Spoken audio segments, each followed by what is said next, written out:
Hello, j'espère que vous allez bien. Nouvelle vidéo aujourd'hui et ça fait longtemps, ça fait du bien de revenir. Je reviens aujourd'hui avec un sujet Gucci. Je suis très fan de la marque, surtout depuis l'arrivée d'Alessandro Michele, la direction artistique, mais pas que. J'ai décidé de vous faire une petite chronologie qui, disclaimer, n'est absolument pas exhaustive. Je vais vous parler donc des différents sacs, des signes emblématiques de la maison, parce que là, c'est vrai que la maison a quand même un code génétique très fort. En remarque préliminaire, je dirais que chez Gucci, en fait, on ne parle pas vraiment de modèle, mais en fait de gamme de sacs à main qu'on appelle des lignes. C'est-à-dire qu'un modèle va tout le temps être décliné dans plein de versions selon sa taille et la façon d'être porté. Pour reconnaître une ligne, évidemment on regarde la forme générale du sac à main, mais surtout on va regarder tous les signes emblématiques de Gucci, les fermoirs, les chaînes ou tout autre hardware, le logo et bien sûr le Horsebit. Je commence en 1947 avec le sac Bamboo. C'est un sac qui a été créé juste après la Seconde Guerre mondiale et en fait à cette époque on avait une pénurie de cuir. Du coup, pour économiser, la maison Gucci a décidé d'utiliser un autre matériau pour la poignée qui est le bambou. Le sac se reconnaît assez facilement grâce à sa anse en bambou et également son fermoir en tourniquet. Sur ce modèle, on peut voir la toile monogrammée Gucci, la GG Suprême. C'est une toile qui a été créée au milieu des années 60. Le sac bambou existe aussi en version tote bag. C'était un des sacs préférés de Lady Di dans les années 90. On passe en 1955 avec le sac Horsebit. En fait, le Horsebit est une pièce métallique qui est composée de deux cercles reliés par une barre et en fait c'est une référence équestre au mors du cheval. Le Horsebit à la base a été créé pour embellir des mocassins en 1953 et il a été apposé pour la première fois sur un sac à main en 55, le sac à main Horsebit. Au fil des années, le Horsebit est vraiment devenu hyper emblématique. En 2019, Alessandro Michele, le fameux, qui est directeur artistique de la maison depuis 2015, a réédité ce sac qu'on appelle maintenant le Horsebit 1955. Évidemment disponible dans plein de variantes. 1961, le Jackie.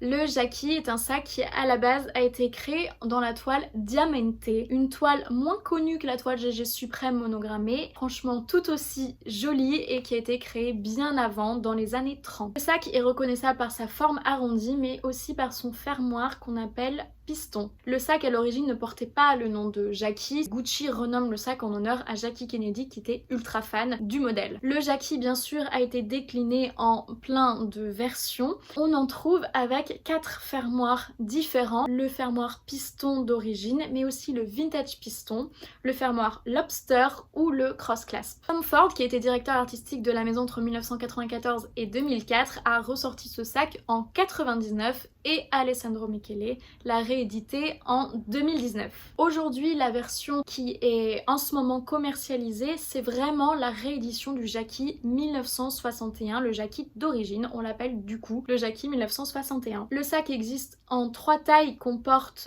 sur l'épaule ou pourquoi pas en bandoulière, mais il y a également une version tote bag qui existe en 2 tailles différentes. 1969, le sac Sylvie. C'est un sac qui est reconnaissable par sa chaîne centrale dorée et par son fermoir. C'est un sac qui a aussi été décliné en pas mal de versions et moi ma version préférée que j'aime énormément c'est le Sylvie Handlebag. Alessandro Michele a réintroduit ce modèle qu'on peut voir sur les photos. On appelle du coup cette réédition le Sylvie 1969. Vous l'aurez compris, quand Alessandro Michele ressort un sac, il prend le nom de base du sac et il rajoute la date de sa sortie. La pochette Horsebit créée par Tom Ford, c'est un petit sac à main qui a une forme de pochette que l'on peut porter sous le bras mais il a aussi une petite chaîne qui est détachable. Il se distingue par son Horsebit XXL. Ce sac a fait son apparition sur le podium pour la première fois au défilé Fall Winter 2003-2004.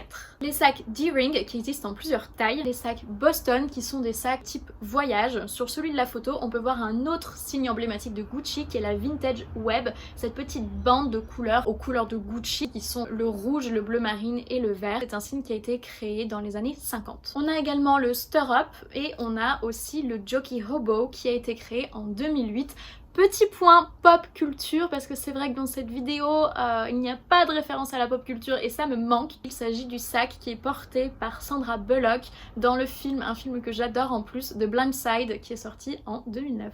Les sacs Soho qui sont reconnaissables par leurs petits pompons et leur énorme logo interlocking. On passe en 2010 avec la création du sac 1973 par Frida Giannini, qui était directrice artistique de la maison entre 2004 et 2014. Le sac s'appelle 1973 mais il a bien été créé en 2010. C'est un sac qui se distingue par son logo qui, il me semble, ne se retrouve sur aucune autre ligne. C'est un logo avec un G à l'endroit, un G à l'envers, collé, dont les G sont beaucoup plus ovales. Le logo est placé sur un très gros rabat. Le sac est sorti dans 2 tailles et en fait c'est la version tote bag 1973 qui a vraiment fait fureur. À sa sortie, il a été considéré comme un hit bag. Il a été porté par plein de stars. 2009-2010, on était dans toute cette tendance du oversized bag. Le Lady Luck, qui est un sac reconnaissable par son fermoir en forme de petit cadenas. C'est un sac qui est apparu pour la première fois en Fall Winter 2013. Aujourd'hui, on parle de la gamme Padlock. 2015 est l'arrivée à la direction artistique d'Alessandro Michele. À son arrivée, Alessandro va créer pas mal de hit bags,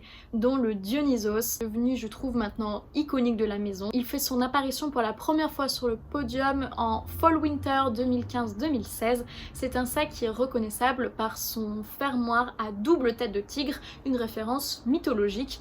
Évidemment, le Dionysos existe en de nombreuses versions. Il y en a même avec des anses en bambou. 2016, création du sac Marmont, toujours par Alessandro Michele. Le sac est apparu pour la première fois en Fall Winter 2016-2017.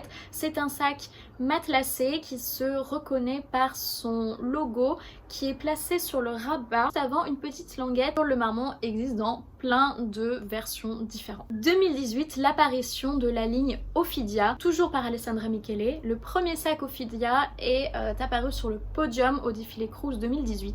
C'est un sac qui est ultra reconnaissable avec son logo qui est placé sur un petit empiècement de cuir comme une étiquette et par sa vintage web qui passe au centre. Ophidia a été décliné en vraiment une multitude de versions. Le modèle que vous voyez sur la photo est le Small Shoulder Bag avec un imprimé Flora, un imprimé que je trouve absolument magnifique, créé en 1966 en honneur à la princesse Grace Kelly. Et avant Michele, Frida Giannini l'avait ressorti en 2004. 2019, l'apparition de la ligne Zumi.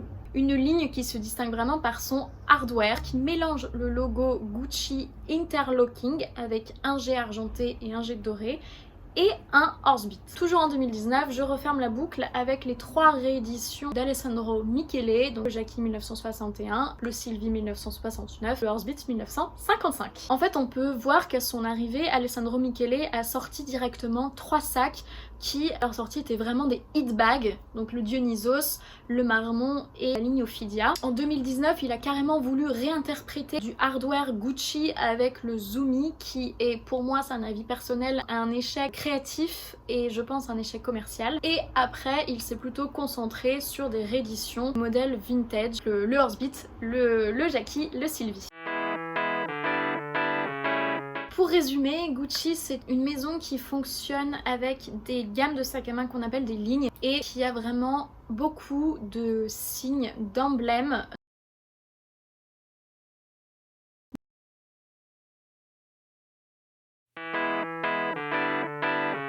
Niveau seconde main et valeur des sacs Gucci, c'est vrai que les sacs Gucci ont énormément pris de valeur depuis 2019 et surtout depuis 2020. Je dirais que le premier événement qui a fait grimper les prix, c'est le retour de la logomania et le retour du monogrammé, du all over. Et comme Gucci, c'est une marque qui est très connue pour la logomania, évidemment les sacs sont revenus dans l'air du temps et ont pris beaucoup de valeur. Le deuxième événement, c'est la réédition du Jackie 1961. Ça a vraiment fait un boom et c'est vrai que les Jackie seconde main coûtent de plus en plus cher. À part ça, je dirais qu'il y a quand même toujours pas mal de sacs Gucci seconde main accessibles. On a les sacs D-Ring où on a la petite pochette de Tom Ford, vous l'aurez compris, je l'adore. Et deuxième référence pop culture de cette vidéo, je vous ai trouvé le même modèle que porte Rachel Green dans un épisode de Friends. Et ça, on adore. Je pense que vous l'aurez compris, je suis quand même ultra fan de Gucci. Je trouve que c'est une maison qui est extrêmement créative et qui vraiment nous propose beaucoup de choses, qui un peu nous tient en haleine. J'espère que vous avez pris plaisir